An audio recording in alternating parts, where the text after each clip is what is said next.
اتفاقی که با هر قسمت میفته، یه یادآوری کوچک، اتوبوس روایت ما در 4مین شهری که سر راهش هست برای رسیدن به مقصدی که هنوز معلوم نیست، یه بزرگراه روایت توی سفر که معلوم نیست به کجا ختم میشه. و این 4مین توقف اتوبوس روایت که وامیسته، دوربین روشن میشه، میکروفون ها روشن میشن، چراغ روشن میشه و تازه یه صداهایی میشنویم و داستان رو میخونیم و متوجه میشیم وقتی که چراغ خاموش بوده در فاصله حرکت اتوبوس از شهر قبلی تا این شهر چه اتفاقاتی افتاده. بنابراین ادامه اون منطق روایی گسسته و پیوسته همچنان وجود داره. یعنی ما تازه این قسمت رو که میخونیم متوجه میشیم که در فاصله این قسمت و قسمت سوم، زنی با چشمای من، چه اتفاقاتی افتاده. خب راوی این قسمت داستان مهدیه، خود مهدیه که در داستان وجود داره و اگر از این داستان بره بیرون میشه هوشنگ گلشیری. همون یه مرز فرضی وجود داره، مثل رفتن به جهانهای موازی. تبدیل میشه به هوشنگ گلشیری که میشینه خودش رو همزاد پندار میکنه با مهدی و داستان آدمایی رو که میشناسه، باربارا، سعیدی که اگه اسمش سعید باشه، آدمای دیگه، فاطمه که اگه اسمش فاطمه بشه، جاهایی که رفته و مینویسه و موقع نوشتن سعی میکنه خودش رو تبدیل کنه به مهدی و این داستان رو مهدی مینویسه و میدونیم که اگه مهدی یکم بره در مرز این جهان تبدیل میشه به هوشنگ گلشیری. بنابراین راوی ما راوی اول شخصیه که داره مینویسه، یعنی که مونولوگ نیست، زیر لب حرف زدنی نیست، حرف زدن با دیگری نیست، درش به دقت خط تیره میذاره، دیالوگ مینویسه. کریستین و کیت اسم این قسمت اسم خود کتاب هم هست. مگر نمیبینی که من نمیخواهم ببینمت، نمیخواستم ببینمت هیچ وقت.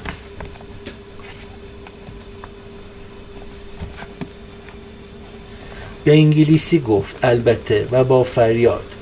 باز یادآوری میکنم که توی اون جدول کشمکش ها، کشمکش زبان انگلیسی و زبان فارسی جزء کشمکش های بنیادیه. یعنی وقتی میگه این به انگلیسی گفت، یعنی که دور از راوی ما، دور از مهدی، دور از ادبیات فارسی و به سختی میتونه درونی کنه حرفای کید رو.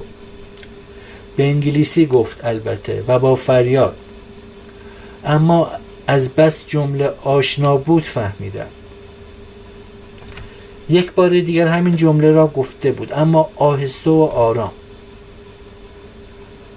گفته بود نه به من، برای من، برای همین نفرتش را نه در صدایش که در چشمهای سرخ شده اش نشان داده بود، یا تلاش کرده بود که استفاده یا سوء استفاده که میگه که حالا در ادامه هم میخونیم یه بخشی از حرف کیت اینه که تو داری برای داستان نویسی، فاطمه هم همین حرف رو بهش زد، تو داری برای داستان نویسی از همه ما سوء استفاده میکنیم. و ما میدونیم که کیت قبلا یک بار این جمله رو به سعید گفته بود. سعید دوست مهدی که اولین بار هم با هم دیگه وارد این خونه شده بودن و سعید عاشق یا فاسق قبلی کریستین بوده و این توی داستان مهدی که وقایع رو پشت سر گذاشته، این دعواها رو پشت سر گذاشته، گفتگو با کید رو پشت سر گذاشته، در این داستان مستقیم داره با خود کید حرف میزنه، یعنی مستقیم داره روایت میکنه گفتگوی خودش و اصلا خطاب میکنه به کید. آرام باش مرد، اما اشتباه از من نبود. میخواستم و بارها گفته بودم حتی به کریستین که من تماشاچی بودن را ترجیح میدهم. روی صحنه بد بازی میکنم، یعنی نمیشود هم بازی کرد و هم فکر کرد که بازی میکنم و هم به نوشتن، به ثبت کردن و یا راست و ریز کردن داستانی از این جدی بازی ها. و داره میگه که من حضورم حضور نویسنده است و بهتم از قبل گفتم، به کریستین هم از قبل گفتم، به سعید هم از قبل گفتم، به فاطمه هم از قبل گفتم، به دوستان انگلیسیتون هم گفتم، به تمام مردم این شهر دارم میگم آی جهانیان من دارم داستان مینویسم و وسط این ماجرا و نمیخواستم وسط این ماجرا باشم و اگر میخواید با من بازی کنید، حتی به کریستین میگه یادتون باشه که من نویسندم، یادتون باشه که من نمیخواستم قاطی این بازی بشم. درسش برای داستان نویسا، برای من و شما اینه که نویسنده باید مشاهده‌گر خوبی باشه، نویسنده باید ببینه، باید جمع کنه. من از این در داستان استادان داستان نویسی مال نویسنده روس به اسم پاوتوفسکی که 40-50 سال پیش چیزام شده بود، برنده جایزه نوبل ادبی هم شده بود. یه داستانی داره به اسم روز طلایی، نمیدونم شما خوندین یا نه. داستان پل شامت رفتگر پاریسیه. میگه پل شامت توی جنگ‌های ناپلئون، تو جنگ‌ها جنگیده بود، در رکاب افسران بزرگ. میگه که فرماندهی که جونش نجات داده بود بهش میسپره، دختر کوچک خردسالشو بهش میسپره، یه دختر کوچولوی یتیم مونده. پل شامت از جنگ که برمیگرده میره اون دختر پیدا میکنه و چون کاری نداشته رفتگر میشه. جراحت‌های زیادی هم از جنگ دیده. یه مدت دختر پیشش میمونه و بعد دخترش رو بستگان یا عمش میاد میبره. توی این مدت دلبستگی به این دخترم پیدا میکنه. بعد از سالها رفتگری یک بار همون دختر میبینه که دوشیزه نوجوان زیبایی شده و روی پل وایستاده و داره اشک میریزه و شاید بخواد خودشو بندازه تو رودخونه و پل شامت سعی میکنه که باش حرف بزنه و اون روز منصرفش میکنه. دختر ازش آرزومند هدیه گرفتن یک گل سرخ. پل شامت رفتگر پاریسی که کارگاه‌های طلاسازی پاریس رو هم رفت و روب میکرد، شروع میکنه به جارو کردن خاکه‌های طلای این کارگاه‌های طلاسازی و انقدر خاک جارو میکنه و انقدر الک میکنه و انقدر ذره‌های طلا رو جدا میکنه تا بعد از سالیانی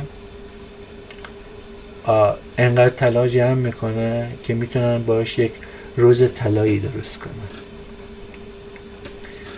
و پیش از رفتن دختر با همسرش میخواد مهاجرت کنه، سفر کنه، این میمیره، اما روز طلایی به ترتیبی به دست دخترک میرسه. و حرف پاوتوفسکی اینه که داستان برای داستان نویس در حکم این ذره های طلا برای پل شامت رفتگر روسیه و رفتگر پاریسیه و مصالح داستان رو اینجوری جمع میکنه نویسنده. گاهی اینجا، گاهی اونجا، گاهی دیدن لبخند یه آدمی که به نظر میرسه معنی پیدا میکنه، گاه لرزش یک دست، گاهی اتفاق، گاهی شی، گاهی هدیه، و جمع کردن اینها احتیاج به مشاهده گر بودن داره. و به همین دلیله که مهدی میگه که من نمیخواستم بازی کنم، نمیخواستم عاشق کریستین بشم، نمیخواستم رقیب تو بشم، من فقط میخواستم داستان بنویسم. و دلیل اینکه نمیخواستم درگیر بشم اینه که نمیشه همزمان هم مشاهده کرد، هم داستان نوشت، و هم مثل آدمای سالم، آدمای عادی، آدمای نرمال اونجوری هم زندگی کرد. سخت میشه. یعنی نمیشود هم بازی کرد و هم فکر کرد که بازی میکنم و هم به نوشتن، به ثبت کردن و یا راست و ریز کردن داستانی از این جدی بازی ها، از این جدی بازی هایی که شما میکنین، از این زندگی جدی و واقعی و حقیقی که شما دارین کار میکنین، از خارج میان کارهای مهم انجام میدین. و بعد اولین باریه که داره خودش رو بیان میکنه. میگه خفه شدم، راستش آنقدر حالا را میگویم. زندگی، اگر بشود اسمش را زندگی گذاشت، در من و نه در کنار من تند میگذرد که گاه فکر میکنم مجال ثبتش نیست، چه برسد به اینکه روزی از آنها خمیرمایه‌ای برای میگه که من چنان درگیر ماجرای شما شدم و چنان داره در خود من اتفاقات تندی میفته، سریعی میفته که فرصت نمی کنم این ذره های طلا رو مثل پل شامت جمع کنم تا شاید بتونم یک روز طلایی ازش بسازم. به هر صورت سریع است این زندگی، این رودخونه‌ای که داره با خیلی سریع و خروشان جاریه بر زمین. به هر صورت سریع است و تأسف در همین است. نشست ندارد، مثل دیدار سرهای آدمهای مختلف است در پیاده رو، تند و گذرا، سبیل نازک پشت لب، موی آشفته و شانه نکرده، دست، فقط یک دست، دوتا، بیان که صورتشان را ببینی. فرصت نشد که ببینیم. تو محیط اینستاگرام یه عکاس خیابان‌های تگزاس هست، اسمش دیویده، شاید شما هم پستاشو دیده باشین. تو خیابونا راه میره و گاهی از رهگذرا خواهش میکنه که اجازه بدن عکسشون رو بگیره و از این ماجرا هم فیلم میگیره. آدما دارن رد میشن، همین آدمای معمولی هن، هیچ چیز شاخصی ندارن، یکی که داره رد میشه مثل 1000 نفر دیگه، اما این نگرش میداره و یهو ازشون عکس میگیره و اصلا میبینه که این چیز نیست، اصلا یهو یه آدم تبدیل میشه به همه انسان ها. فقط کافیه که نگرش داری، تو چارچوب دوربین بذاریش، با اون جادوی عکاسی که خودش بلده ثبتش کنه و یهو میبینی آدم درون داره، وجود داره و میتونه تبدیل به سمبل همه انسان ها باشه. یه زنی که میتونه همه زن ها باشه، یه مردی که میتونه همه مردها باشه. و تو داستان هم قراره این اتفاق بیفته. اون رهگذرایی که دارن میرن زندگی خودشون رو میکنن، میچرخن، همون واقعیت بیرونی هن. هم عجله دارن، هم تند دارن میرن سراغ زندگیشون. وقتی که بیان تو اون چارچوب اما معنی پیدا میکنن و وقتی اون عکسشون ثبت شد میمونه دیگه جاودان میشه. فردا هم معنی داره، 30 سال دیگه هم معنی داره، 50 سال دیگه هم معنی داره. بستگی به این داره که چقدر خوب بوده باشه عکس. دوتا بیان که صورتشان را ببینی، فرصت نشد که ببینی و همهشان یا هر یک از این همه همانقدر حق دارن در موردشان بنویسی که این یک. مثلا کیت. و چرا کیت؟ میگه که الان میپرسی چرا اسم تو کیت گذاشتم؟ میدانم، اما هر اسم دیگری هم همینقدر نارسا بود، حتی اسم خودش. یعنی که یه چیز خاص لازمه برای داستان، برای اینکه بتونه اون آدمی که بیرون تو واقعیت یا آدم واقعی شناسنامه داره، برای اینکه تو داستان معنی پیدا کنه، مثل عکسایی که دیوید تو خیابون بگیره، قابلیت بار سمبولیک پیدا کنه، باید یه اتفاقی در داستان درش بیفته، موقع نوشتنش، موقع این اسم دادن بهش. میگه حتی اسم خودت هم نمیتونه در داستان نماینده حضور خودت باشه. میگه اما هر اسم دیگری هم همینقدر نارسا بود، حتی اسم خودش. شاید چون شوهر کریستین است کیت بهتر است، و یا چون کریستین ناچار است با او باشد تمام عمر. کیت کیت کیت. و خب کیت همه شما بهتر از من میدونید که کیت به انگلیسی یعنی کودک، یعنی بچه. یعنی که به نظر میرسه که از این منظری که داره مهدی نگاه میکنه، انگار کیت هم یکی از بچه های کریستینه و به همین دلیله که این رابطه عمیق‌تر و محکمتر از این حرف هاست که به این آسونی گسسته بشه.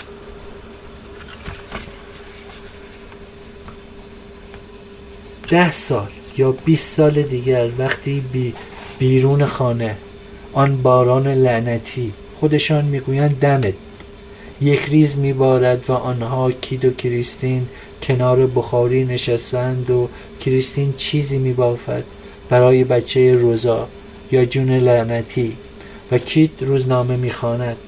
اگر یک لحظه فقط حرکت مخشوش و انگار ابدی میله های بافتنی متوقف شود و کیت بپرسد What is the matter love و کریستین بگوید nothing و میگه که انگار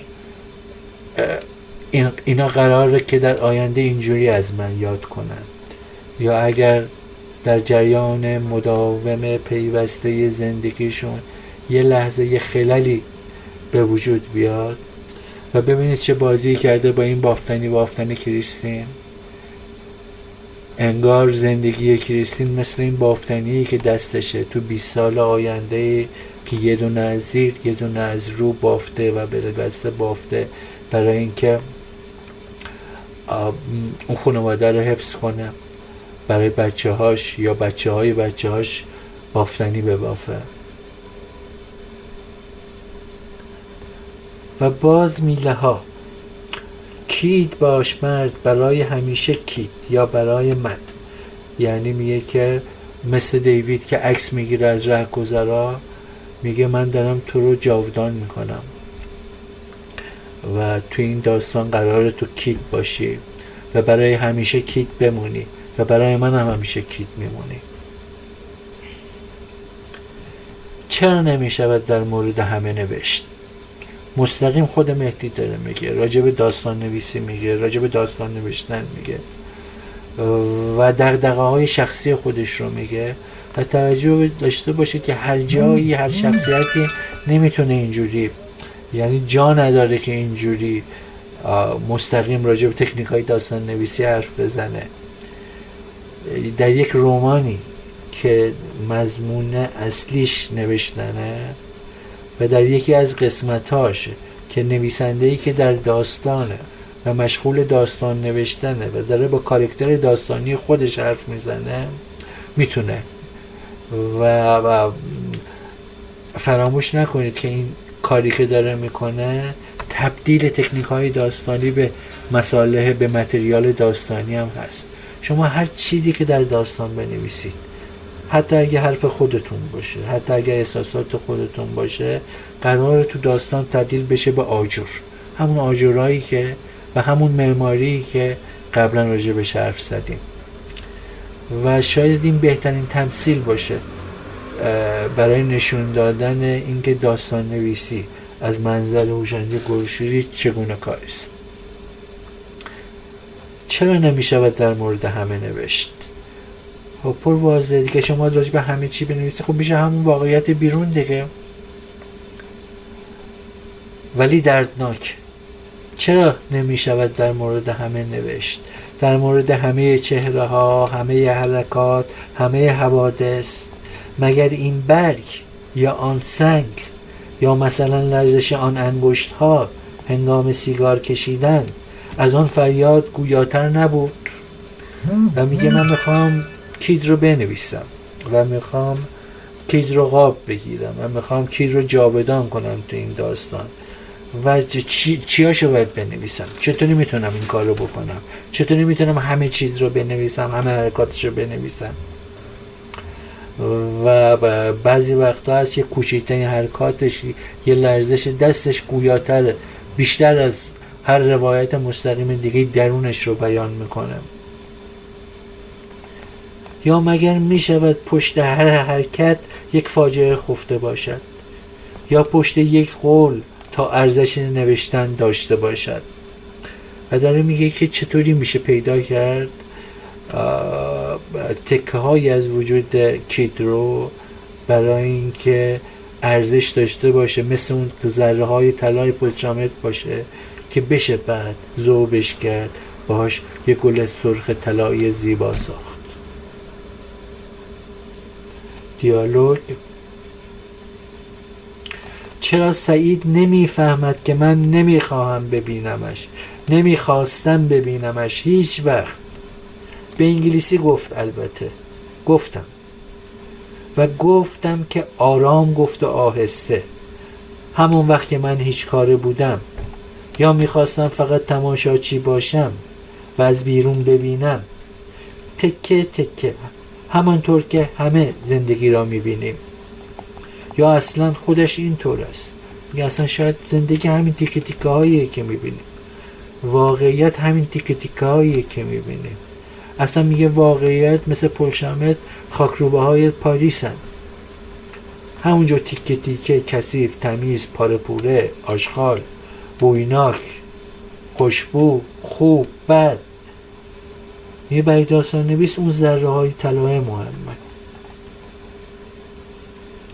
و داره میگه که این واقعیت لعنتی بیرون ما تیکه تیکه است و داستان نویسی از منظر گلشیری هویت بخشیدن به این تکه تکه هاست.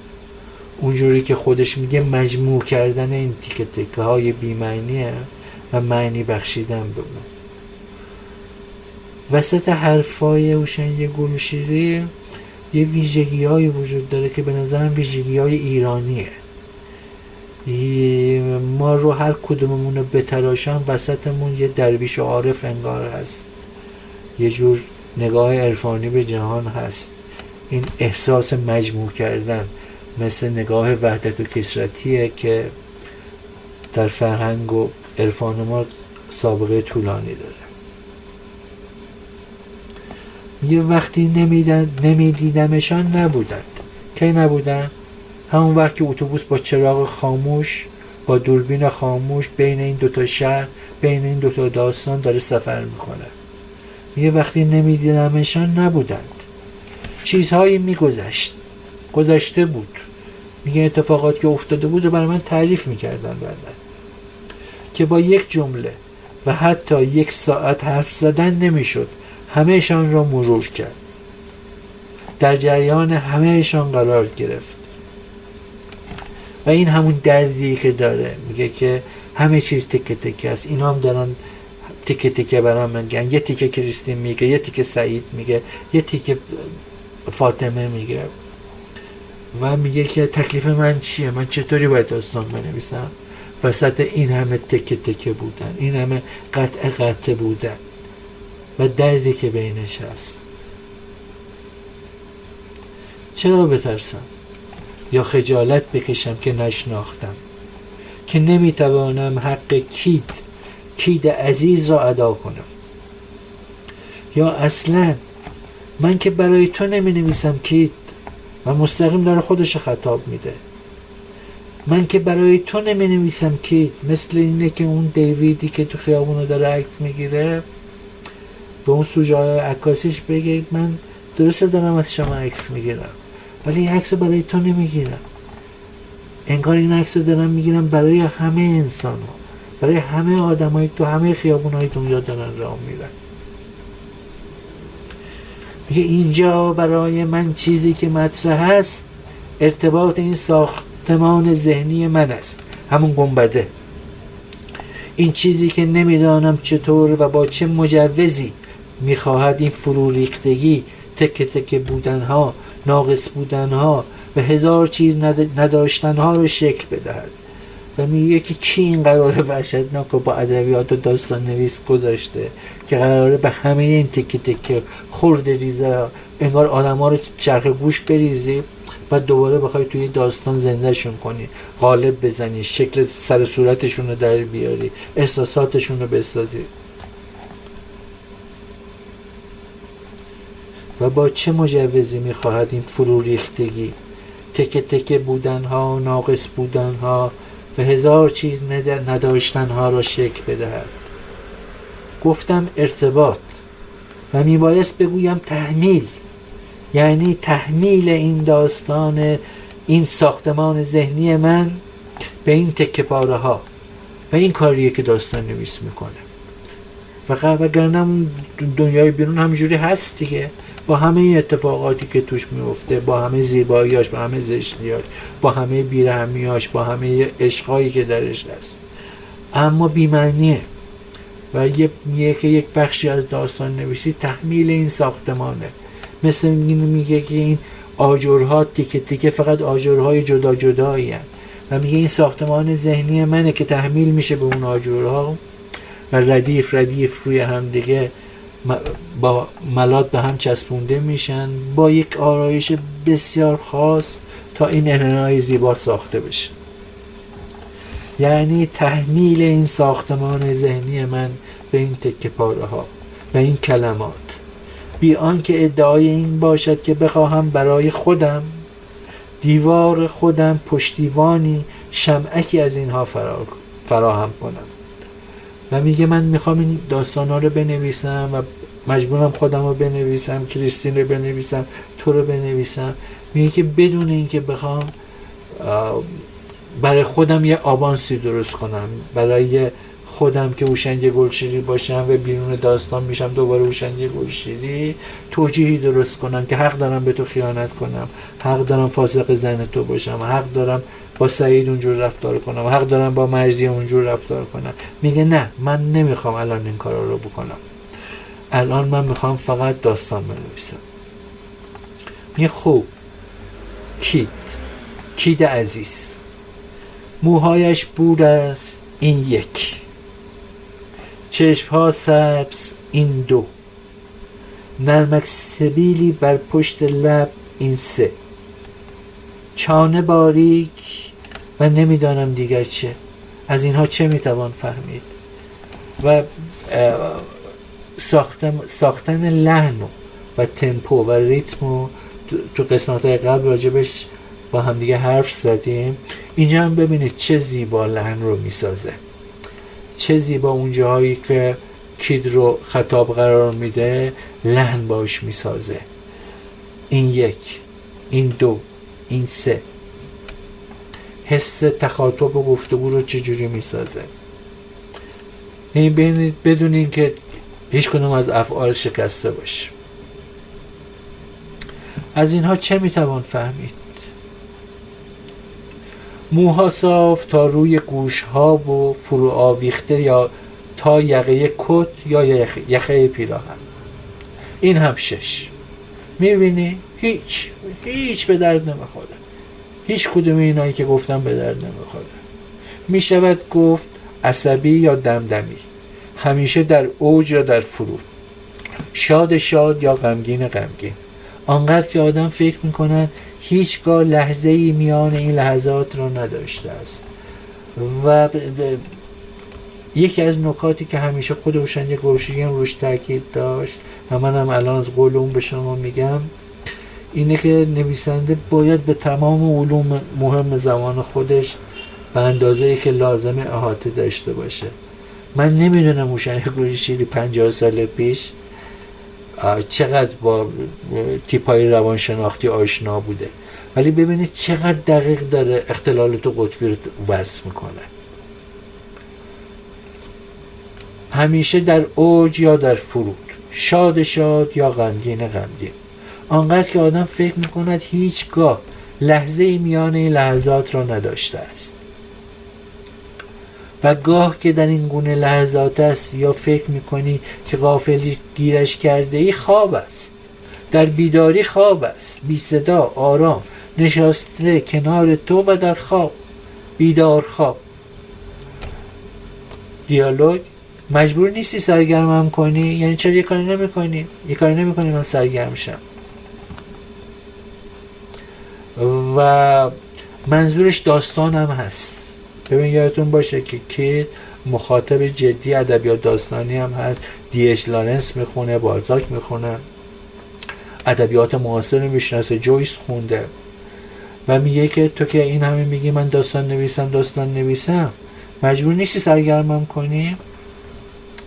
و دیگر این که خسته نه از کار، از بی هدفی، اما آخر کسانی هستند آنجا در آن جزیره لعنتی یعنی انگلستان که به جای او و برای او می اندیشند.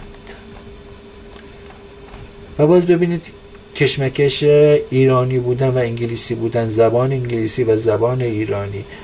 خود مهدی شخصیت این رمان روزنامه میخونه، به طرز وحشتناکی سیاسی، تاریخ میخونه، این دغدغه های جهان سومی که همه ما داریم رو به شدت داره. ببین چقدر تفاوت داره با کی. میگه رادیو ندارد، اصلا رادیو گوش نمیکنه، روزنامه ندیدم که بخواند، گاهی البته اگر پیدا کند ورقی میزنند، شاید هم فقط درگیر با بودن یا نبودن قدیمیشون، انگار از شکسپیر این ورتر نیامد. برای همین مشکل تر است زندگی و برای همین هر چیز تازه حتی مخدر برایشان جالب است، سرگرمشان میکند. و دیگر چه؟ به غیر از عرق و حرف زدن و مخدر هر چه میخواهد باشد. دیگر چه؟ هان زن با زنها آنقدر سری خودمانی می شود که ماتت می برد، یا حسودیت می شود، یا فکر می کنیم. و ببینید از این سه نقطه ها چه استفاده هایی میکنه. ولش، میدونی انگار تا پشت زبونش داره میاد که انگار مثلا شاید این مثلا یه نوعی گرایش های ترنسی داشته باشه یا همجنس گرایانه داشته باشه، نمیگه، ولی با نگفتنش بیشتر انگار جای خالیشو نشون میده. به این شیوه حذفی که در روایت استفاده میکنه خیلی نیرومنده. ولش، اگر میگفتم خودم هم باور نمیکردم. خب اگر ندیده باشیدش، چه کسی میتواند کیت را از میان انبوه جمعیت پیاده‌رو چهارباغ اصفهان نشانم بدهد؟ انگار یه آدم دیگه ایه، مثل همین آدمایی که دارن تو خیابونا راه میرن، مثل آدمایی که تو پیاده‌روهای تگزاس دارن راه میرن و دیوید عکاس ما نرفته سراغشون که ازشون عکس بگیره. یه آدم مثل بقیه آدم ها. واقعیت صرف مثل بقیه واقعیت صرف. موبور، چشم سبز و گونه های برجسته، کمی از لاغری. این هم 7 و 32 ساله. گفتم مثل این که هان چه کسی؟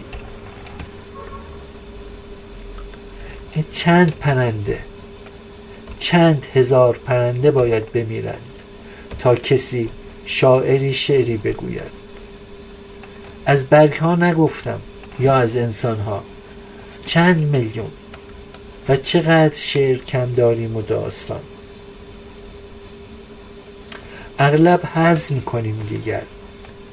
نادیده گرفتن نیست، حذف کردن است، به عمد هم.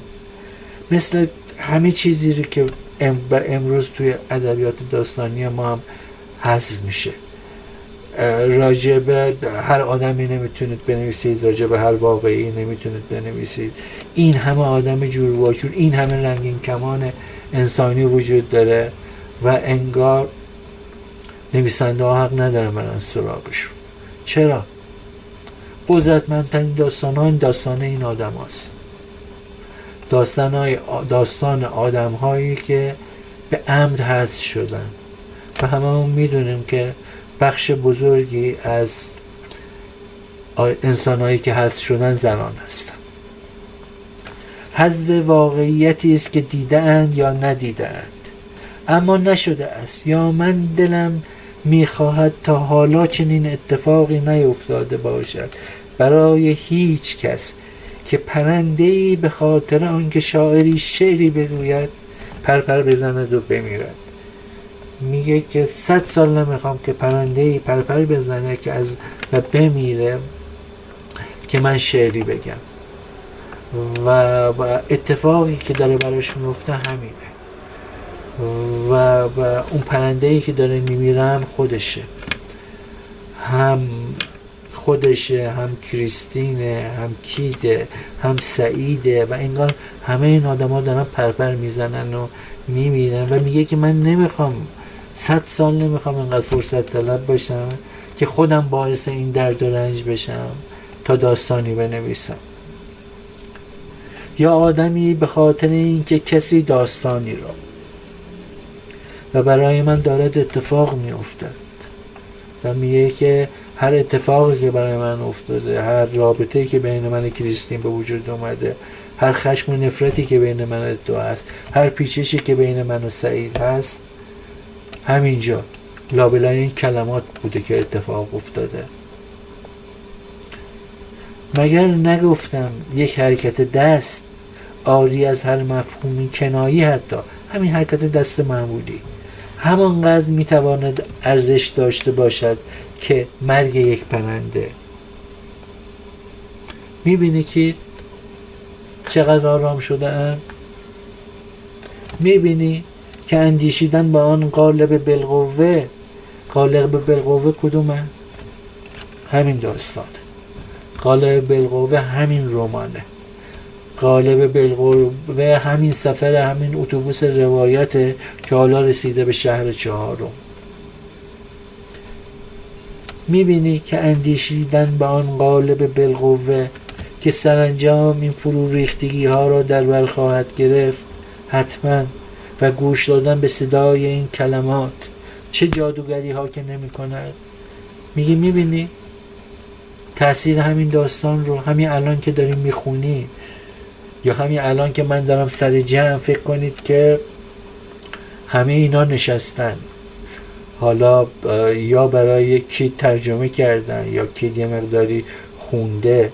میدونید که چند جا در طول راجع به ترجمه هم حرف میزنن و ببینید چقدر عجیبه که این آدمایی که تو این داستانن مخاطب این داستان هم هستن و چقدر پیچیده میکنه همه چیز رو و نشون میده که دنیا از منظر داستان نویس چه پیچیدگی هایی هم داره.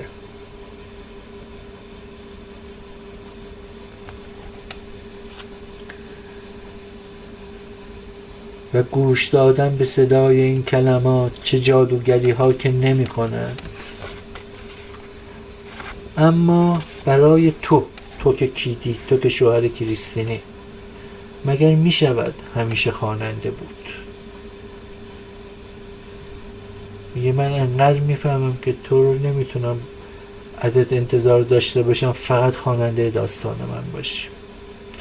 انگار تو یکی از شخصیت‌های داستان منی، اما فراموش نکن من خودم هم یکی از شخصیت‌های داستانم. نمیشود، میدانم، اما باور کن آنها که در متن هستند، یعنی من و تو، هوشنگ گلشیری و چیز نه، مهدی و کید، من و تو که در متن هستند، بیدلهوره یا تشویش داشتن در مورد این نانسنس ها. نانسنس یعنی که مهملات، مزخرفات، این حرفایی که مال جهان واقعیه، این حرفایی که مال جدی بازی های بیرون از داستانه. باور کن آنها که در متن هستند بیدلهوره یا تشویش داشتن در مورد این نانسنس ها زندگی میکنن.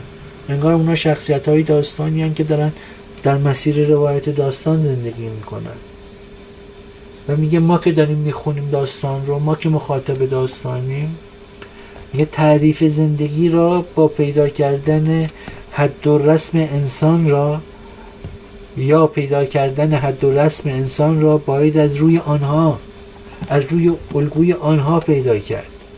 یعنی میگه منم دارم با تو داستان میخونم، هوشنگ گلشیری هم از بیرون داره داستان رو میخونه که حد و رسم انسانیت از توی داستان ها یاد بگیره. اصلا به همین دلیله که داستان انقدر مهمه. از بین روابط شخصیت های داستان، تصمیمایی که در داستان میگیرن، این قاب داستان که اونها جاودان کرده، شاید بتونیم بفهمیم که ما کجای این زندگی هستیم، با اونا همزاد پندار بشیم و بفهمیم چرا اون تصمیم ها رو گرفتن، چرا گرفتار این عواطف شدن یا چرا سر باز زدن ازش.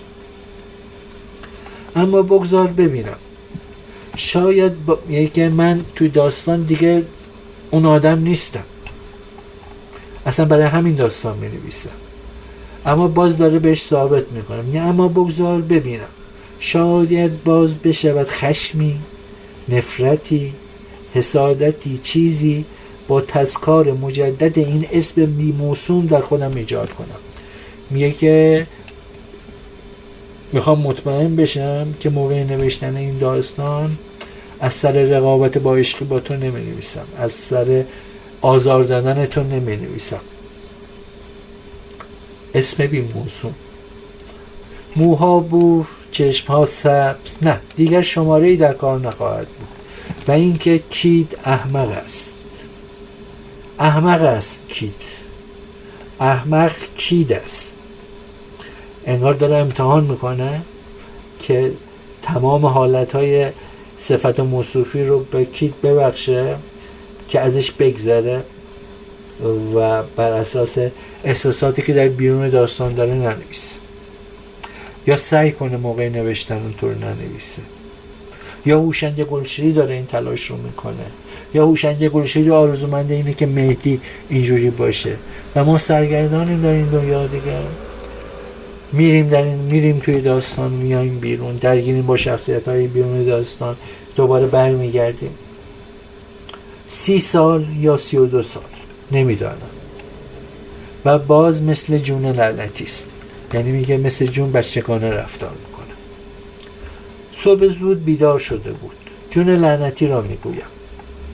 شب قبل پارتی داشتن، یا شب زنده‌داری چیزی نمیدانم و هیچ کس هم نمیخواست یا نمیتوانست ساعت 4 که هیچ، ساعت 8 حتی بیدار بشود و ببیند که بمیرم. حیوانکی جون بیدار شده است و جون سرفه میکرد، آن هم با فاصله. و میدونیم این روایتی که داره میکنه مربوط به یکی از چند شبی یا یکی از خیلی شبهایی که مهدی همراه با کلی اراذل و باش دیگه اونجا شب و موندن و میگساری کردن و نوشیدن و همونجا هم خوابیدن و جون سرفه میکرد، آن هم با فاصله. و فاصله از این آدم تا آن آدم بود. من اینجا هستم. یعنی میگه اون فاصله‌ای که داره میگه فاصله مکان فقط نیست، فاصله انسانیه که میخواد انسان دیگه یه صدا کنه. و فاصله از این آدم تا آن آدم بود. من اینجا هستم. این که سرفه میکند، این که صبح زود بیدار شده است و اسمش جون است و سرفه میکرد. تا کی؟ تا وقتی که یکی کریستین بگمانم، از صدای شناختمش، از آن اتاق داد زد Yes I know you are there. هست کید یک احمق؟ نه، فکر نمی کنم. میدانست، میدید. با سعید را میگویم. حتی در لحظاتی که مست بود، که حشیش کشیده بود، که در حالتی میان خواب و بیداری بود. و شاید اینها برای ادامه این با هم بودن، کنار هم خوابیدن هر شبهشان احتیاج به وسیله‌ای، اینها و شاید اینها برای ادامه این با هم بودن، کنار هم خوابیدن هر شبهشان احتیاج به وسیله‌ای، آدمی دارند تا از خواب بیدارشان کنند، تا دوباره یکدیگر را کشف کنند از چشم آن دیگری.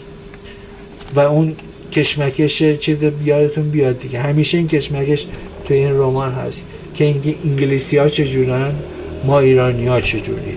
شاید اصلا اینا این مدلی هن، اصلا دارن میدونی و ما این ذهن قضاوت کننده رو داریم که اصلا شاید اینا دارن بازی داره بردن با ما و این هم داره شک میکنه که اصلا شاید اصلا منم دست انداختن، سعیدم دست انداختن، تا دوباره یکدیگر را کشف کنند از چشم آن دیگری، آن فاسقه بلند قد عینکی. و ببینید دوباره داره از این کلمات هم کاملا ایرانی حقوقی شرعی استفاده میکنه و همه اینا عمدیه و معنی داره، مثل حمله کردنه. لوسیانو میگه آن فاسقه بلند قد عینکی با گونه های سرخ و موهای بلند و بور و همیشه غمگین و آماده دلبری از هر کسی و باز غمگین و تنها. و آن فاسق که سعید باشد یا یکی دیگر که مثلا من باشم، آن وقت باز آن دستها، آن انگشت‌های سفید و کشیده و آن گردن سفید اما کوچک و آن پستان‌های کوچک و دخترانه برایش جالب می شود و آن دو چشم سبز. یکی از تارهای گیتار مدت هاست پاره شده. ببینید اشیایی که تو داستان انتخاب میکنیم همه مکانها، اشیا همه مثل اون گرده های طلای پلشامتن. اگر طلا نباشن مفت نمیارزن، به درد هیچ داستانی نمیخورن. و ببینید این گیتار کید چقدر مابعضای درونشه. مابعضای درونش گیتاریه که یک سیمش پاره شده. یکی از تارهای گیتار مدت هاست پاره شده است. و همینجا نویسنده اون داوری چیز رو هم به چالش میگیره دیگه، مهدی رو، که اینا اصلا انگلیسی ها، اینا اصلا خودشون اصلا دلشون میخواد و یهو با قدرت نوشتن، به این با همین قدرت نوشتن که داره سعی میکنه که کید رو هم درک کنه و یهو ناگهان متوجه میشه کید مثل گیتاریه که یک سیمش پاره شده باشه و انگار دیگه هرگز نشه باش آهنگی نواخت و کید دیگر نمیزند، درستش هم نمی کند یا نمی تواند و شاید هم این نقشی که این سه تا نقطه بازی میکنه در تداعی ذهنی. ببین الان تیکه های این روایت رو ما به ازای تداعی ذهن مهدی میخونیم، یعنی تا اینجای جمله رو اومده یاد یه چیزی میفته، یاد سعید میفته، میگه نکنه من خودم باعث شدم که این دیگه گیتار نزنه. و بعد جواب میده چرا همیشه باید غیر مستقیم یکی را شناخت، یکی را حتی نگاه کرد، یعنی که این وسیله که من دارم از این گیتاره میکنم فقط وسیله شی نیست، من دارم غیر مستقیم درون کید رو روایت میکنم.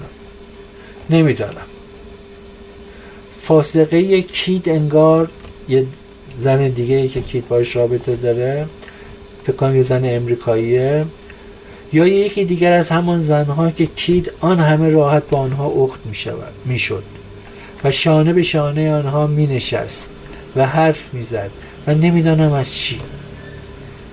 می گفتم یکی از همین ها می گفت پدرم هر شب می آمد روی صندلی کنار تختم می نشست و می گفت عزیزم می خواهی برایت قصه بگویم؟ و من با شوق فریاد می زدم بله می خواهم و فکر می کردم که دیگر امشب.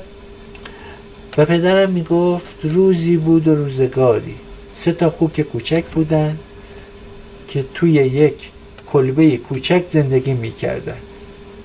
یک صبح آفتابی یکی از خوک ها و خوابش می برد هر شب همین جاها خوابش میبرد. من داد میزدم پدر پدر، بعدش چی شد؟ او خواب بود و خورناسه میکشید. هیچ وقت داستان را تمام نکرد. میدانم، اما شناختن یک آدم جز به طور غیر مستقیم ممکن نیست. و میگه منم دارم به همین دلیله که غیر مستقیم سعی میکنم شما رو بشناسم، دارم سعی میکنم غیر مستقیم کریستین رو بسازم، سعی میکنم تو رو غیر مستقیم روایت کنم، میخوام درون تو رو نشون بدم، گیتار رو نشون میدم. و میگه و اصل داستان مثل این داستان ستا خوک، اصل داستان بر سوسپسه و بر انتظار و پیدا کردن راهیه که نویسنده داستان پیوسته دنبالش میگرده برای اینکه بتونه خواننده رو به دنبال خودش بکشه. مثل همین داستان ستا خوک کوچولو. و پدر آن زن، حالا بگیریم که خسته نبوده، مست نبوده، مگر صدها بار از پدر و مادرش و حتی از مادر بزرگش هر شب همین قصه رو نشنیده بود؟ یا اقلا یک بار هم پیش نیامده بود که وقتی این زن لوسی لعنتی نقنقو بوده تمام قصه را شنیده باشد؟ دست آخر ممکن است پدر فکر کرده لوسی میداند چه احتیاجی هست که بگویم. همه کس قصه آن ستا خوک را میداند، هر بچه‌ای میداند. و میخوابیده، فکر میکرده که حالا لوسی میتواند خودش بقیهش را به یاد بیاورد و خوابش ببرد. باز دوباره انگلیسی بازی. وقتی کسانی هستند که رأی بدهند و کسانی هم که انتخاب بشوند در آن جزیره لعنتی و سنتی که مثل برج لندن خدشه ناپذیر است و چرخی که میگردد و میگردد با آن شعرها و رمانها، و انگار داره حسودی میکنه به ادبیات انگلیسی، انگار چرخ ادبیات اینا به راحتی داره میچرخه. چند ماه هست که کیت فقط آثار دیش لارنس را میخواند و معترض مهدی به این. میگه این چه جور ادبیاتی که دیگر براتون انگار ابزار شناخت نیست. میگه تو باید ادبیات بخونی، داستان بخونی که بفهمی تو زندگی خودت چه خبره، تو زندگی کریستین چه خبره. و من آدمی را میشناسم، هیچ کس باور نمی کند، میدانم که 10 سال تمام فقط کارهای بازاک را میخوان. و میگه این چجور ادبیاتی که تو 10 سال فقط بازاک بخونی؟ وقتی دیدمش دفعه 4 بود که دختر عمو بت را میخوان و با چه وقاری از این مراسم ابدی خواندن و بازخواندن ها حرف میزد. و شاید زنده بود تا بار دیگر بابا گوریو، زنبق دره، چرم ساغری و نمیدانم مثلا دختر عمو بت را بخواند. وقتی میشود به خاطر کریستین، دیدن دوباره کریستین، 1 هفته، 1 ماه، چند ماه دوام آورد، نقنق نکرد و حتی ننوشت و باز سرحال بود، خودشو داره بیان میکنه.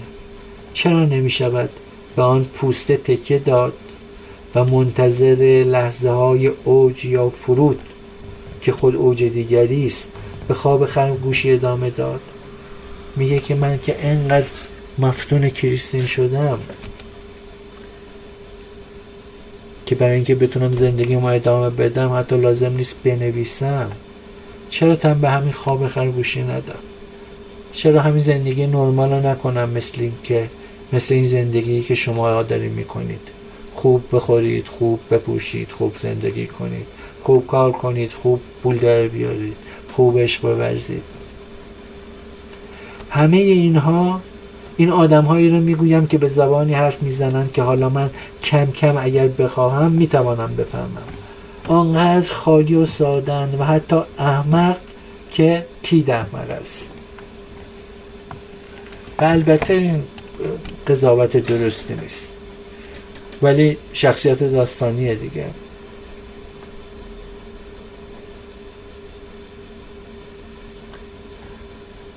کارها شده است، همه کارها شاید. یعنی که با مهدی که داستان نویس اصفهانیه میگه یک داستانهایی نوشتم، هر چی که من فکرش نوشتنشو میکنم این پدر مادرها قبلا نوشتن. کارها شده است، همه کارها شاید و یا میشود و کار تو فقط این است که گوشه‌اش را بگیری، گرفته ای و حالا دیگر فقط باید نشست. وقتی آدم حشیش میکشد شاید اولین بار اینطور بشود، سردش میشود جدا از دیگران و سرد، معلق در آب سرد چاه یا محصور در دیوارهایی اما نفوذ ناپذیر، محفظه ای از شیشه و همیشه از بس زمان میگذرد، زمان ذهنی، فکر میکنی که در گذر بر این خط، در فاصله آن لحظه و این لحظه که تو در آنی وقفه ای، یک چاه هوایی بوده است که در آن به مدت یک لحظه نه 1 سال از دیگران، از آنها که لبخند را مثل صورتکی به صورتشان آویخته‌اند غافل مانده ای، حرف نزده ای، سرگرمشان نکرده ای، وجودی زائد و ملال آور. حالا این غیر از ملات داستانی زیبایی که داره که حالا راجبش حرف میزنی، چقدر وصف حال خودش هم هست و شما اینو با هر روانشناسی که ازش مشورت بگیرید بهتون میگه که این avoidant personality disorder، یعنی شخصیت دوری گزین ترجمه شده. و به نظرم اینا کشفاییه که با داستان نویسی بهش رسیده و حیرت انگیزه واقعا. و وقتی حرفی میزنی فقط صورتک هاشون، آن هم جایی که دهان است تکان میخورد و بس و دیوار و باز و انگار زندگی در دنیای واقعی این آدمای واقعی که صورتک به صورت دارن مثل همین رفت و بازگشت تو این چاه، این تعلیقیه که هی بری و هی برگردی و هی بری و هی برگردی و انگار هیچ چیزی درش معنی نداشته باشه. میگفتم که همیشه تو سریعتر از زمان رفته ای و مغبون و تنها و خندان، گاهی به قهقهه، بی آنکه واقعا شاد باشی، مثل کی؟ درست مثل کی؟ و باز دوباره چاه هوایی، حالت تعلیق و عقربه در تمام این لحظات فقط 3 دقیقه نه 2 دقیقه پیش رفته است.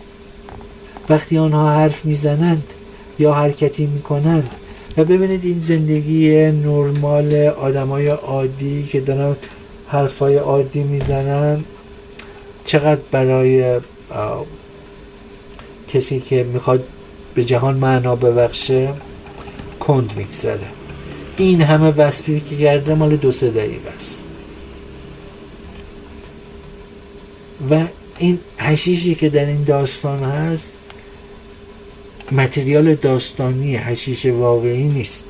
منظور اینه که شاید از تجربه حشیش کشیدن خودش به دست اومده باشه و خودش هم همینقدر مثلا بدش اومده باشه، منتها اینجا تبدیل به ملات داستانی میشه. یعنی اون بخش ماجرا که مربوط به واقعیت غیر داستانیه از این نوعه، همینقدر ناراحت کننده است، همینقدر تعلیق سرگردانی درش است، نه سوسپنس. این معلق شدن تو این چاه هوایی رو میگه. و عقربه در تمام این مدت فقط 3 دقیقه نه 2 دقیقه پیش رفته است. وقتی آنها حرف میزنند یا حرکتی میکنند، هر حرکت بی‌معنی، حتی شکستن بند انگشت ها یا صاف کردن موهای بور تا روی شانه ها و پایین‌تر، همه را میخنداند و تو میدانی که خندیده ای، که صورتک خنده با سیریشون به دهان، یعنی تو هم مثل اونا شدی، تو هم مثل اونا که صورتک به صورتشون چسبوندن، تو هم همین کار کردی. که صورتک خنده با سریشون به دهان به پوزت چسبیده است و انگار هیچ وقت نمیتوانی آن را بشویی، در حالی که نمیخواهی بخندی، آن همانقدر بلند. و وجود دیگران، آنهایی که در اطراف روی صندلی ها یا صندلی راحتی یا حتی روی زمین پلاس شدند، فقط برای خنداندن است. برای همین ضروری است. هیچ وقت نباید به تنهایی حشیش کشید. نمیدانم، اما فکر میکنم جرأت نکنم این را تجربه کنم. تنها و سرد و مغبون، انگار هیچ کاری.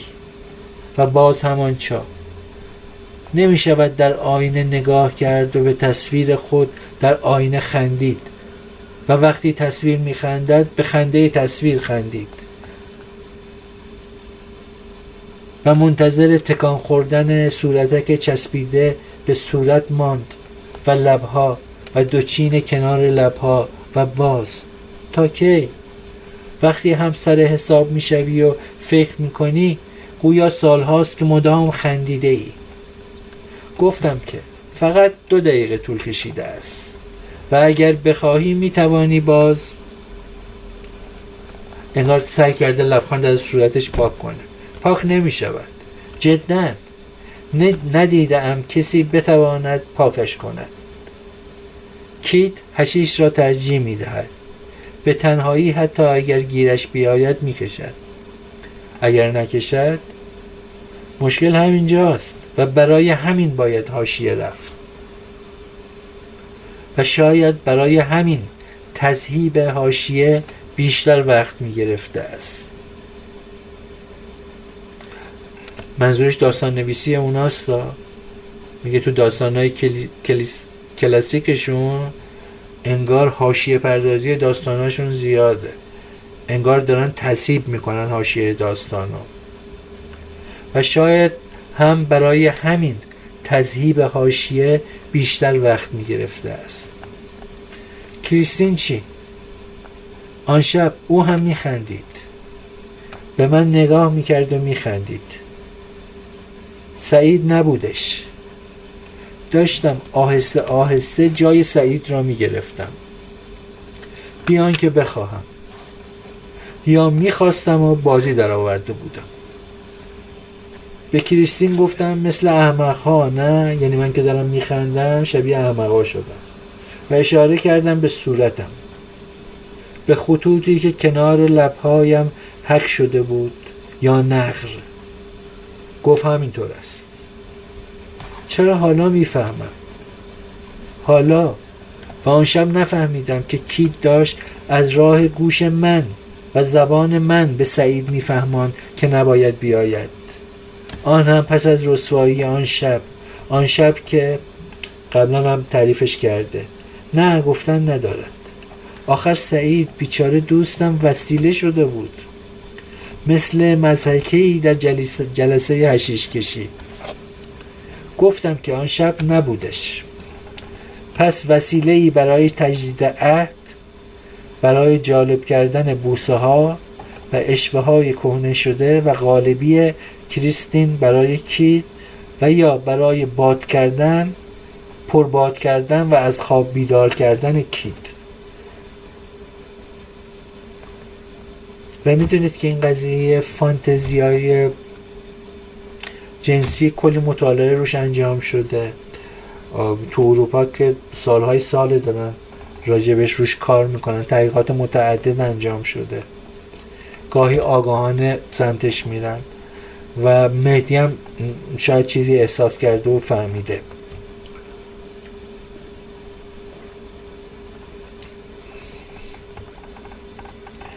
ببینم عصبانی که نیستی؟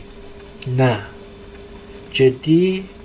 نه. ببین مثلا چقدر راحت میتوانم بگویم احمق نیست کیت، احمق کیت نیست کیت یک احمق. انگار داره دیالوگ خودش با کیدو میگه، انگار این بار کیده که داره بهش میگه عصبانی که نیستی. حالا ممکنه ما هم یه فانتزی 3 نفره داشته باشیم، شاید هم اینجوری که تو میگی باشه، شاید ما میخواستیم زندگی رو برای خودمون مهیج کنیم.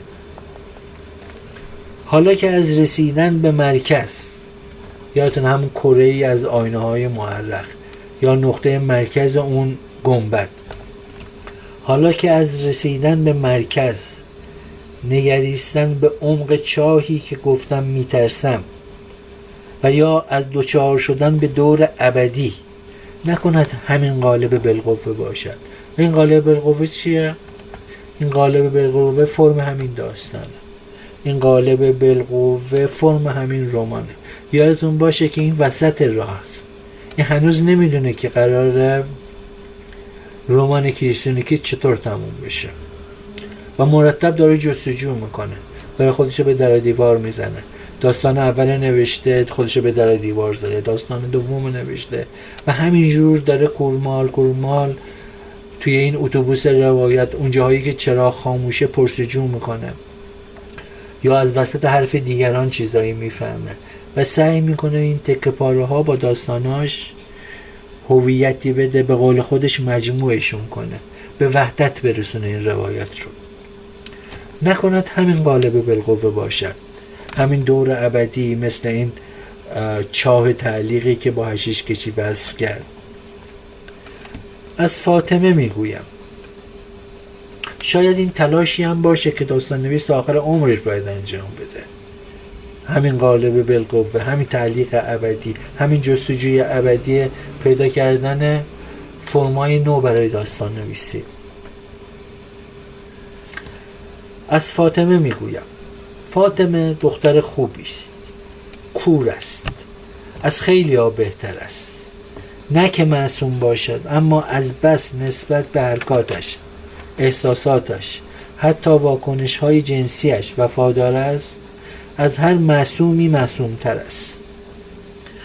فقط این یکی اسمش بی مسما نیست. یادم نیست قبلا گفتم که یا نه، خود لغت فاطمه در لغت هم به معنای زنیه که کودک 2 ساله رو از شیر میگیره، یعنی دیگه حاضر نیست ادامه بده به شیر دادن بچه. در زبان عرب توی ده خدای نام هست و میگه که فقط این یکی اسمش بی مسم، تو بین این اسمایی که گذاشتن فقط این یکی اسمش بی مسما نیست. شاید چون دیر به این احساس ها دل میبندد، یا به ندرت زیر و بم صدا، قطع و وصل های کلام و نمیدانم چه چیزهای دیگری برایش قوی است. خودش میگوید، حتی وقتی مست است میگوید من قوی هستم و هست، یا از بس میگوید آدم میپذیرد که هست و اگر عرق بخورد کم حتی دیگر نیست، قوی نیست. شاید هم قوی نباشد. ببین چه بازی با لغت میکنه. توی 2-3 جمله چند بار گفت قوی هست، چند بار گفت قوی نیست و چه تشکیکی ایجاد میکنه در واقعیت و چطوری ذهن رو درگیر میکنه و میفهمیم که هیچ آدمی همیشه قوی و همیشه ضعیف نیست و فاطمه هم گاهی قویه گاهی ضعیفه، مثل همه ما. شاید هم قوی نباشد، اصلا قوی نیست. وقتی بخواهد تنش، لرزش تنش نشان میدهد. 7 سال انگلستان بوده، از مخدر و این چیزها خوشش نمی آید، یا اینطور میگوید. شاید هم با همان اگرها و شایدها بشود گفت که از مخدر خوشش می آید. برای همین من فکر میکنم که حشیش برای آنهاست، یا به آنها، به یانکی ها، فرنگی ها و همه آنهایی که فارسی نمیدانند و یا میدانند و فارسی را خراب میکنند بهتر می آید. باز همون کشمکش زبان انگلیسی و زبان فارسی و مهمترین بحثی که در زبان فارسی برای مهدی مزرعه اینه که فارسی براش درونیه، اینه که با فارسی میتونه داستان بنویسه. شاید بتونه با انگلیسی بخونه ولی انگار زبان غیر فارسی رو غیر میدونه دیگه. نه که چون همش روی صندلی می نشینند، یعنی مثل ما رو قالی نمیشینند و دور از هم یا سریع می شود ترتیب کشیدنش را داد و اینکه برای اینها دیگر انسان فقط وسیله است، مثل من که وسیله کردن، مثل سعید که وسیله کردن، وسیله‌ای برای دور کردن ملال، مثل ترقه‌ای که آدم را از کرختی بیرون می آورد و یا حتی وسیله‌ای برای رسیدن به اوجها. با این زن یا آن مرد چه فرقی می کند؟ اگر بهتر بشود، اگر بهتر بتوانند، شرقی ها بهترند دیگر، گرم یا اصلا پر از عقده و آب ندیده و از بس شنا نکردند و بیقاعده و رسم دست و پا میزنند، برای آب جالب تر است، تازه تر است. اما میخواستم بگویم به خاطر این چیزها نیست و میبینم که هست و باز نباید ترسید. نه، مگر تورات نمیگوید که هر کس خون انسانی را بریزد به خاطر آن انسان خونش باید ریخته شود، چون به هیئت خدا انسان را آفرید. و چرا وقتی که داره داستان مرضیه رو میگه، داستان این آیه قصاص رو روایت میکنه، من برداشتم اینه که در مورد مرضیه احساس گناه میکنه. درسته که مرضیه تو تصادف اتوبوس کشته شده، ولی به نظرم احساس میکنه اونه که مرضیه رو کشته. گفتم که کید میدانست رابطه سعید و کریستین را و دیر می آمد و می بایست دیر بیاید و اغلب مست. بعد دیگر مثل این که نبود. وجودش در لفاف همان کرختی که مطلوب خودش بود پیچیده شده بود، یا اصلا انگار پیله‌ای یا حتی پیراهنی سرتاپا و چسبان و به اندازه از وانهادگی یا اینطور چیزها برایش بافته بودند. زمستان بود گویا، برف باریده بود، همون شب را میگویم، و سعید میخواست قطع رابطه کند. فهمیده بود؟ یعنی فهمیده بود که اینا براش نقشه کشیدن؟ نه، فکر نکنم. یا فهمیده بود که منم با کریستین رابطه دارم؟ فهمیده بود؟ نه، فکر نکنم. به فهمیدن اهمیت نمیدهد. وسیله اند برایش دیگر. برای سعید هم همینجوره. کریستین یا هر کسی دیگر برای نزدیکی یا برگشت دوباره به زنش که دوست دارد و داشته است و باز، و این رشته همیشه سر دراز دارد، زود خسته می شود. سعید داشت دنبال یکی دیگر می گشت و کریستین مزاحم بود و من هیچ کاره تماشاگر. زن پیشنهاد کرد برویم به خانه آنها. چه بناممش؟ هر چه بخواهم میشد. چرا میگه میتونم هر اسمی روی زن بذارم؟ زن سعیده. اینا با هم یه جایی بودن، یا خونه سعید بودن یا خونه کریستین بودن، یا بیرون گردشی بودن، یا رستوران بودن، یه جایی بودن که زن سعید هم بوده. ببینید تمام اضافات حذف میکنه، هیچ چیز اضافه‌ای رو رعایت نمیکنه، فقط دونه های ریز طلای شامتی رو جدا میکنه و ازش استفاده میکنه و میخواد زن سعید رو روایت کنه و میگه که من داستان نویسم و من قادر مطلقم و هر اسمی که دلم بخواد میتونم، یا هر اسمی که داستانم طلب کنه میتونم بذارم روی این زن.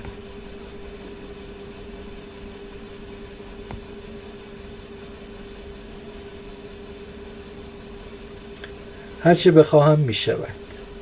بی چهره، یا از بس چهرهش از هر مشخصه ای آریست و بی خط و بی رنگ و شاید نجیب و خاندار و نمیدانم، انگار داره یه عروسک پارچه‌ای رو وصل میکنه که انگار چشم و ابرو هم نداشته باشه، با یه تیکه زغال بشه برای چشم و ابرو کشید. انگار فارغ از هر چیزیه، فارغ از هر خصیصه ایه. بازم میگه نمیشناسمش. زن سعید اسم خوبش. زن سعید پیشنهاد کرد برویم به خانه آنها.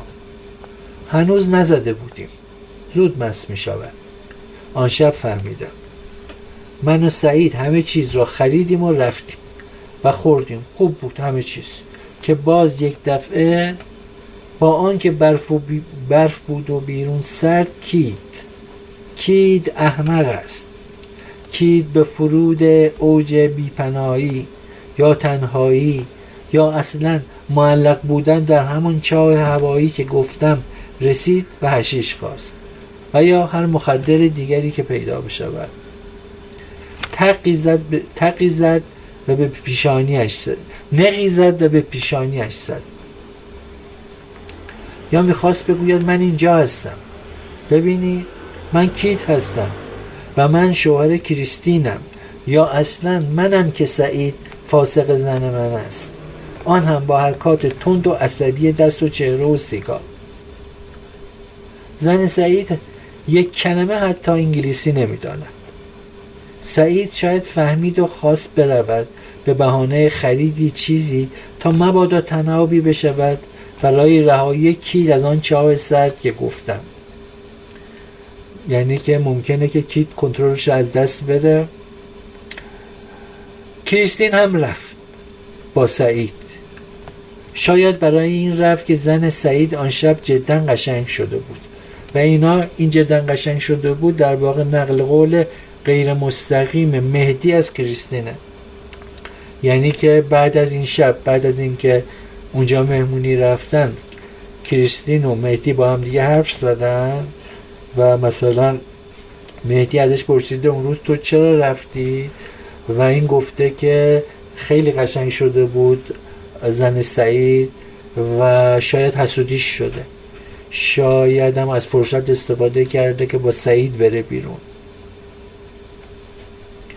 آرام و ساکت و بی تظاهر، با دو چشم هوشیار و باز، تکیه داده به مخده، پاها دراز کرده، سر تا پا سیاه پوشیده، این عروسک پارچه ایه. این پاهاش هم دراز کرده، انگار عروسکی که پاهاش غم نمیشه. یا برای این رفت که به قول خودش سعید آن همه نایس شده بود و این هم باز نشونه دیگه از نقل قول غیر مستقیم آزاده که هم داره این سرنره میسازه، هم لحظه روایت رو میسازه، هم لحظه نوشته شدن این داستان رو میسازه، همون لحظه ای رو که کریستین و مهدی راجع به زن سعید با هم دیگه حرف زدن. یا برای این رفت که به قول خودش سعید آن همه نایس شده بود و سرد بود و دیگر اینکه کریستین میبایست باهاش خداحافظی کند. شاید هم هیچ چیز دلیل هیچ چیز نمی شود، مثل همان خنده ها و دنیای واقعی مثل همون مجلس حشیش کشی، خنده های بی دلیل، تکرار دیدن خنده یه نفر. وقتی آدم حشیش کشیده باشد، گفتم که حشیش مثل این که برای آنهاست یا در خور روحیه آنها. آن شب حشیش کشی وقتی یکی خم شد و یک شیرینی را برداشت و نگاهش کرد و گذاشت کمی آن طرفتر، همه خندیدن. یک کار دقیقاً بی‌معنی کردن، بدون هیچ قصدی، بدون هیچ هدفی.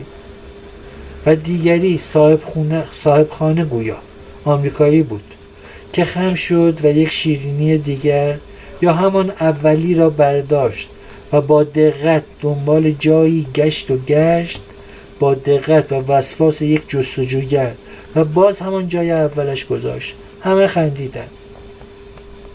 و دیگری همان اولی یک شیرینی دیگر را، من هم خندیدم. تکرار مداوم اما بی حاصل یک حرکت نبود تا پوچی را القا کند یا شکنجه را. اصلا القای هیچ چیز نبود. همه می خندیدیم و من فکر کردم 1 ساعت است که دارند بازی می کنند.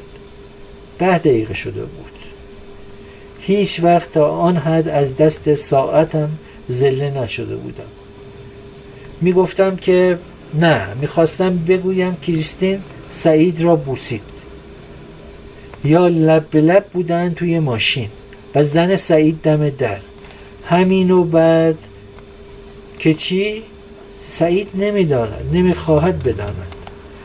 برای آن دوتا که با شیرینی ها بازی میکردند، نفس حرکت نه، نفس دقت، ادای دقت و جستجو را در آوردن شاید مطرح بود. شبیه همون نانسنس هایی که میگه در دنیای واقعی بی‌معنیه، مثل همون صورتی که میگه با سیریشون به صورتشون چسبوندن، یا خنده هایی که با سیریش به صورت چسبوندن و هر چقدر سعی کنه نمیتونه پاکش کنه. و شاید یکی از انتظاراتی که از داستان نوشتن داره پیدا کردن راهی برای پاک کردن این لبخند مسخره است.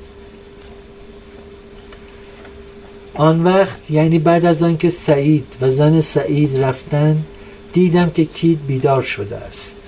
پوسته دریده شده بود و فکر میکردم، نه، هیچ فکری نمیکردم، بهت زده بودم. آخر ما ایرانی ها، باز ببینید ما ایرانی ها اون انگلیسی ها، کید داد میزد فاحشه. و ببینید که چطور مهدی مچ خودش رو میگیره. این همه حرف زد که این انگلیسی ها اصلا اینجوری هم، اصلا خودشون فانتزی 3 نفره دارن، اصلا اینا خوششون میاد اینجوری باشه، چه فرقی میکنه مرد باشه، چه فرقی میکنه زن باشه، و جا میخوره. به کریستین میگفت و دنبالش چیزهایی که نمیفهمیدم. و بعد فردا با چه ترسی رفتم ببینمشان و با دلهوره و شادی پیدا کردن مضمونی تازه که اقلن حالا که بیدار شده است حتما پشت هر حرکتش فاجعه‌ای چیزی هست.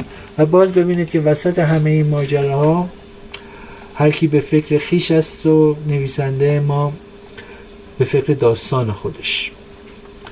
و میگه که بعد از این حرکت عکس‌العمل شدیدی که نشون داد، رفتم ببینم که چی شکار میکنم دیگه. رفتم ببینم لای خاکروبه های پاریسی چقدر ذرات طلا پیدا میشه.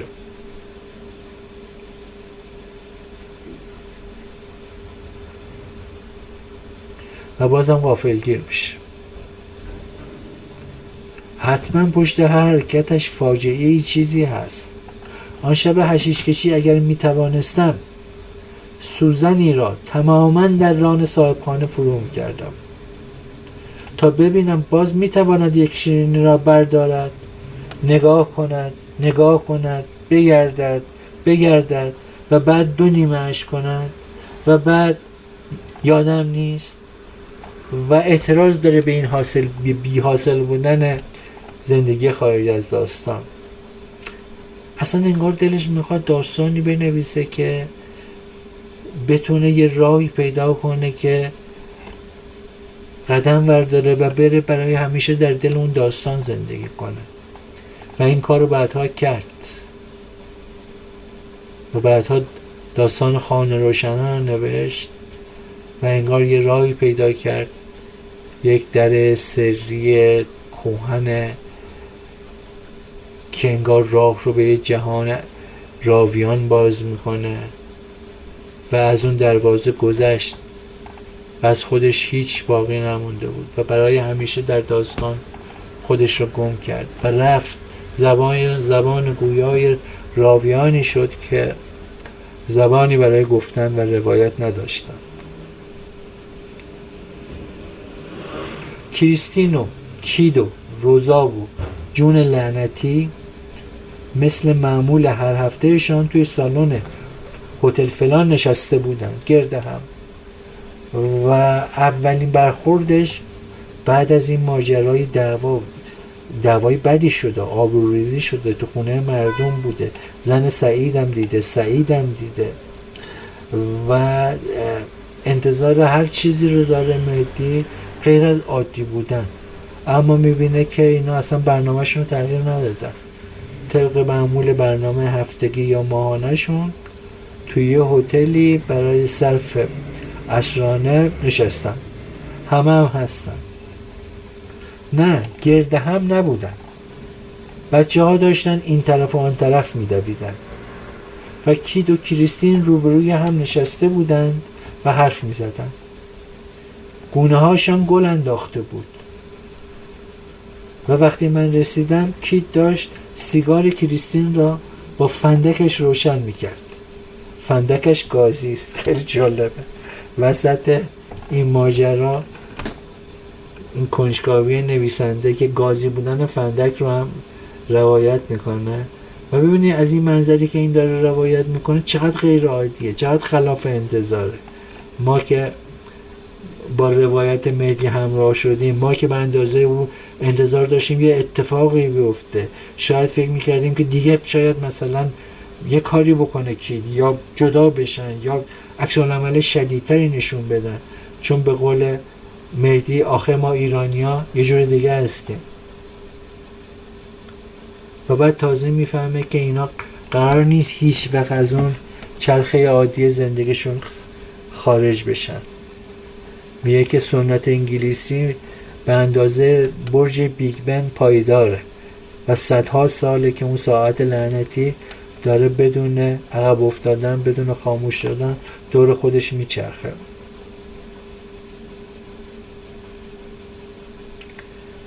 چرا نفهمیدم؟ یا اصلا بازی کردم؟ میگه اصلا به من چه که قاطی این بازی شدم. سعید دیگر راحت شد. یک شب دو روز و اقلا یک ماه یا حتی بیشتر سر به راه شد و ماندگار در خواب، نه به ضرورت یا به قصد فرید، بلکه با رضایت خاطر. انگار سعید هم یه کارکردی رو دنبال میکرد. انگار این بازی جذاب، این فانتزی برای اونا هم یه کارکردایی داشته. همان روز، یعنی بعد از همان ظهر که از کید و کریستین جدا شدم و از بچه ها، باز یادش میاد. نه خدایا 3-4 روز بعد، آخر آنها هر دوتاشان را میگویم فرنگ نرفتند. سعید و زنشو میگه. سعید از حشیش خوشش نمی آید و زن هیچگاه به هیچ مخدری لب نزده است. میگه اینا مال اوناست. میخواستم بگویم 1 هفته بعد دیدم که سعید راضی است و زن سعید هم راضی است و گونه هاشان اینا مثل کریستین و شوهرش شدن. انگار بعد از یه مرافعه، بعد از یه بحران به یه سازش جدید رسیدن. انگار همدیگر را دوباره کشف کرده بودن. من چرا نفهمیدم؟ و حالا مگر می شود به این زودی و راحتی تمامش کرد؟ و ما می دونیم که مهدی مثل اینا نیست. مهدی نمیتونه مثل سعید یه دوران خوش رو طی کنه و بعد برگرده به روال زندگی خودش. فکر میکنی دلیلش چی باشه؟ چرا مهدی وقتی که میبینه این شرایط رو چرا نمیتونه که ول کنه و بره؟ تفاوتی که بین احساسات مهدی و سعید وجود داره اینه که اتفاقی که برای مهدی افتاده در حین نوشتن اتفاق افتاده. مهدی با داستان نوشتن به شناخت رسیده و عاشق کریستین شده و از اون مهمتر عشقش رو قاب گرفته در یک داستان و در یک رمان و جاودان کرده و به این آسونی نمیتونه بگذره ازش و به این آسونی نمیتونه فرار کنه از سرنوشت و پلاتی که خودش در رقم زدنش نقش داشته. و من چرا نفهمیدم؟ و حالا مگر می شود به این زودی و راحتی تمامش کرد؟ یا من نمی توانم مثل سعید؟ من برای چه من برای چه چیزی داشتم که میخواستم از دید این یا آن یکی، یعنی از چشم میشی و درشت کریستین دوباره ببینمش، دوباره کشفش کنم.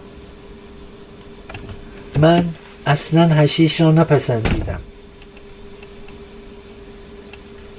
همان یک دفعه کافی بود. ولی مگر می شود فراموش کرد؟ آن هم وقتی کیت آن همه آرام گفت که چرا سعید باز اینجا می آید؟ مگر نمی بیند که من نمی خواهم ببینمش؟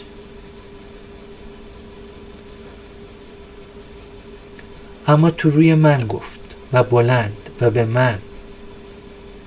چقدر خوب است که کسی روبروی آدم بلند بلند حرف بزند.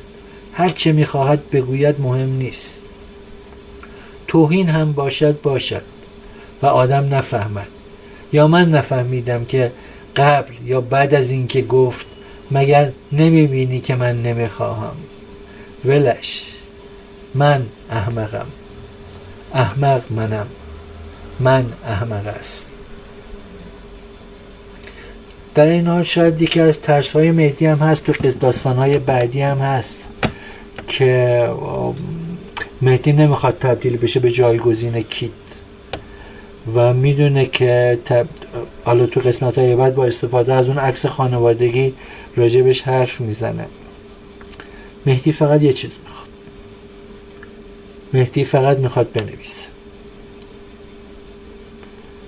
و اینجا به این داوری سنگین هم رسیده که کریستین هم ازش استفاده کرده و داره سخت داوریش میکنه و بازم داره با نوشتن تلاش میکنه که بیشتر بفهمه. خب امروز یه چند دقیقه وقت داریم.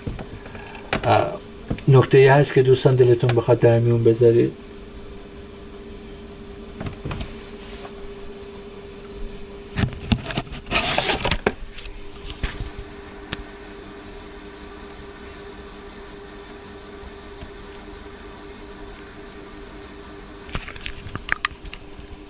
اگه دلتون خواست از اون امکان دستم میتونین استفاده کنین.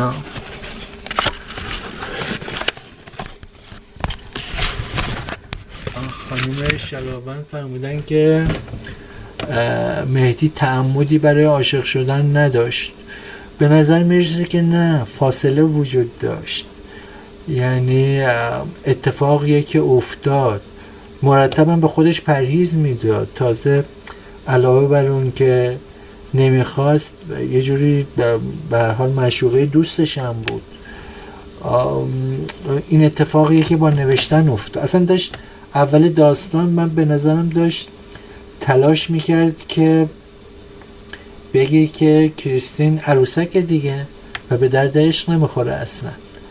همش داشت در واقع به یه نوعی محکومش میکرد. اما این بدبستون جهان واقعی و جهان داستان و تأثیر و تأثیر متقابلش بود که باعث شد کریستین برش تأثیر بذاره. به نظرم نمیخواست. اتفاقی بود که افتاد. اونم این رابطه پیچیده عجیب غریب.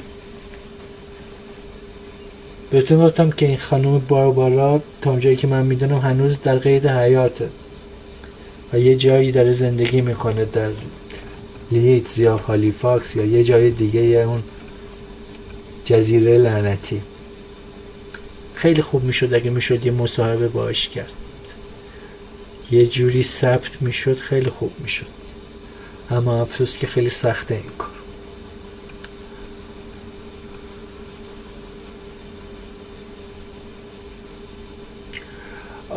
ببینید این در مورد فاطمه به نظرم چیز کرد دیگه.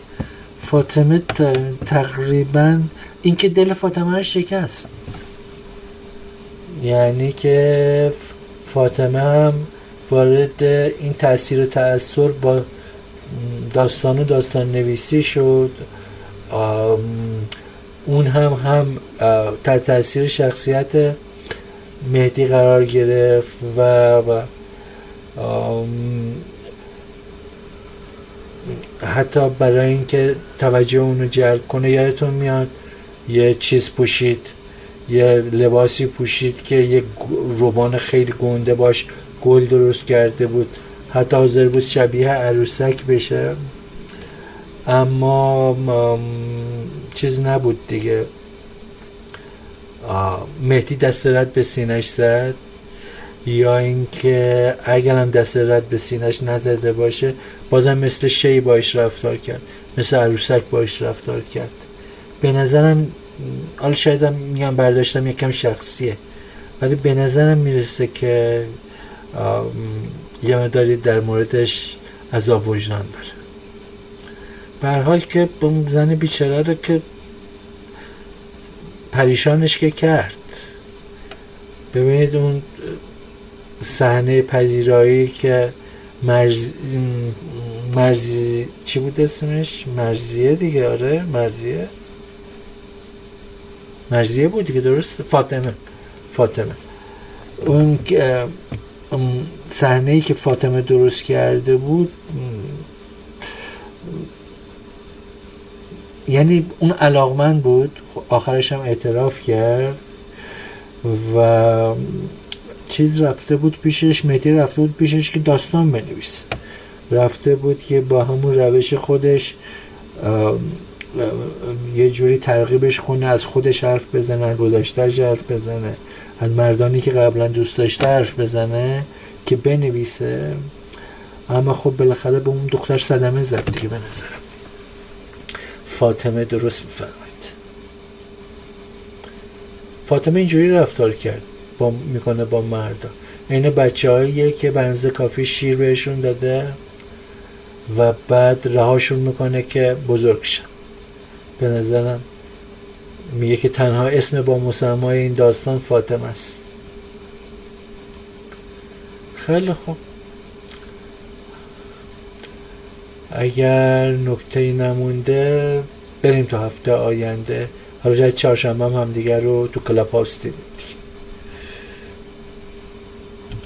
خب بس خداحافظی میکنم ازت، قربونتون، خداحافظ.